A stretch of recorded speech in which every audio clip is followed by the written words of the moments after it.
وہ پیدا ہو رہا ہوگا، صبح ہو رہی ہوگی، جس سہانی گھڑی چمکا طیبہ کا چاند۔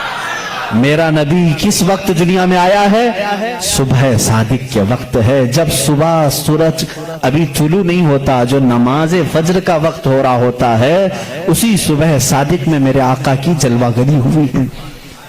یہ ان کی کتابوں سے۔ میں پہلے اب یہاں پر ایک بات اس کو واضح کر دوں، سپشٹ کر دوں اس چیز کو ان کی زبان میں، کہ ہمیں ہماری نبی کو پہچاننے کے لیے کسی دوسرے دین کی ضرورت نہیں۔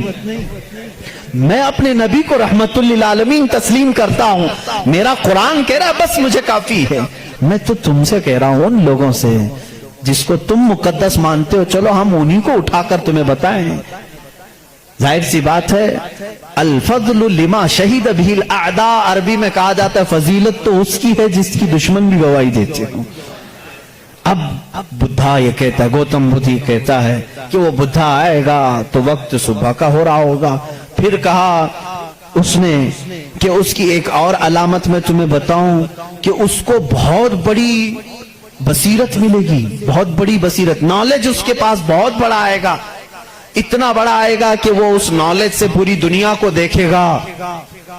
اتنا نالج اس کے پاس، میں اس کو بصیرت کو نالج کہہ رہا ہوں، اتنی فہم، اتنی ادراک اس کو ملے گی۔ یہ گوتم بدھ کہہ رہا ہے اپنے خادم سے، آنندا سے، کہ اتنی نالج اس کو ملے گی کہ اس سے وہ پوری دنیا کو دیکھے گا اور اسی سے وہ پوری دنیا کے نظام کو چلانے کی بات کرے گا۔ لیکن اس کی علامت یہ ہوگی کہ وہ جو نالج، وہ جو بصیرت اس کو ملے گی اس بدھا کو، وہ رات کے وقت ملے گی۔ وہ کب ملے گی؟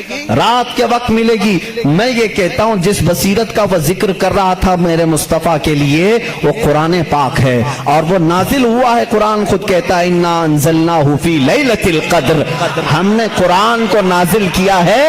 کب نازل کیا ہے؟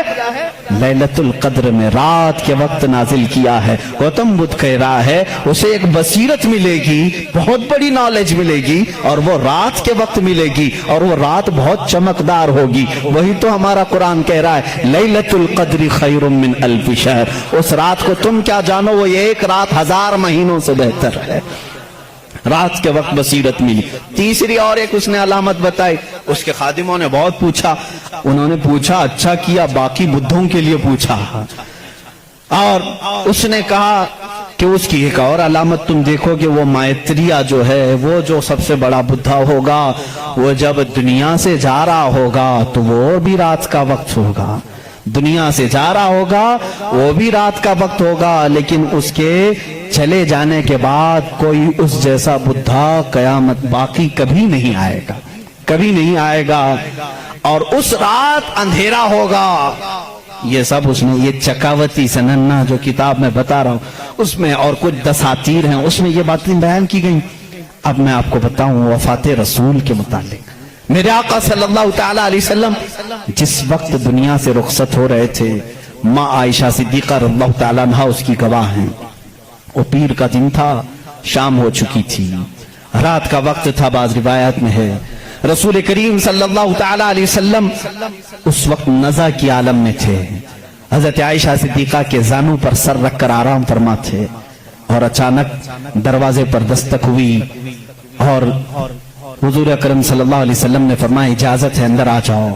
حضرت عائشہ نے کہا کون ہے جو اندر آ رہا ہے، اس حالت میں آپ کی تکلیف ہے ابھی؟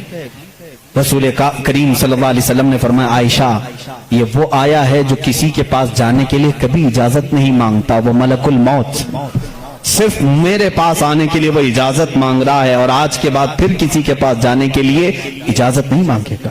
میں نے اجازت دے دی، ملک الموت آئے، رسول کریم صلی اللہ تعالی علیہ وسلم کی روح پاک کو نکالا، رب اعلیٰ کے پاس لے گئے۔ یہ حضور کی وفات کے آخری اوقات، وہ بڑے غمگین ہیں، میں پھر جذبات میں ڈوب جاؤں گا۔ حضور اکرم صلی اللہ تعالی علیہ وسلم جب وفات پائے، حضرت عائشہ صدیقہ رضی اللہ تعالیٰ عنہا کو خبر ہی نہیں تھی اس چیز کی، وہ باتیں کرتے ہوئے مصروف تھی۔ حضور اکرم صلی اللہ تعالی علیہ وسلم کے ساتھ باتیں کرنے میں وہ مصروف تھیں۔ اچانک صدیق اکبر رضی اللہ تعالیٰ عنہ حجرے میں داخل ہوئے، اندھیرا تھا، اندھیرا تھا۔ حضور اکرم صلی اللہ علیہ وسلم کے جسم اقدس کے پاس جیسی آئے، حضرت صدیق اکبر نے محسوس کر لیا کہ اللہ کے آخری رسول اب دنیا سے پردہ فرما چکے۔ آپ اپنے آنسوؤں کو ضبط نہ کر سکے. آپ نے انا للہ پڑھا اور سیدھے میرے آقا کے ماتھے کو بوسہ دیا، اور اس کے بعد روتی ہوئی آنکھوں سے صدیق اکبر نے کہا واللہ لن یجمع الموتین، اللہ کی قسم اب اللہ تعالیٰ دوسری موت کبھی آپ پر نہیں لائے گا. ایک موت آنی تھی وہ آ گئی، اے رسول اب دوسری موت کبھی نہیں آئے گی. حضرت عائشہ نے یہ سن کر کے فوراً استعجاب کا اظہار کیا. وہ کہتی ہیں اس وقت تک انہیں احساس نہیں ہوتا کہ یہ آقا رسول کریم صلی اللہ تعالیٰ علیہ وسلم دنیا سے پردہ کر چکے ہیں. حضرت عائشہ کو انہوں نے اٹھایا، میرے آقا صلی اللہ تعالیٰ علیہ وسلم کے جسم ناز کو جب انہوں نے سلایا، جانتے ہو یہ وہ رات تھی، یہ وہ رات تھی. حضرت عائشہ کہتی ہیں میرے حجرے میں حضور کا یہ آخری دن تھا، لیکن سوئے اتفاق کہ اس رات میرے گھر میں چراغ جلانے کے لیے تیل بھی نہیں تھا. چراغ جلانے کے لیے تیل بھی نہیں تھا. یہ روایت مشہور ہے. جس رات رسول کریم صلی اللہ علیہ وسلم کی وفات ہوئی وہ اندھیری رات تھی، اور اندھیرا کیوں نہ ہو جب سورج غروب ہو جائے، جب آفتاب غروب ہو جائے تو اندھیرا کیسے نہ ہو. لیکن میرے عزیزوں اس بات کو میں یہاں بتانا چاہتا ہوں، بدھوں کی بدھزم میں یہ بات بتائی گئی. گوتم بدھ نے یہ خود کہا کہ وہ مائتریہ آئے گا تو روشن ہوگا، جب وہ جا رہا ہوگا تو نہایت ہی اندھیرا ہوگا، روشنی نہیں ہوگی، لیکن اس کا چہرہ چمک رہا ہوگا.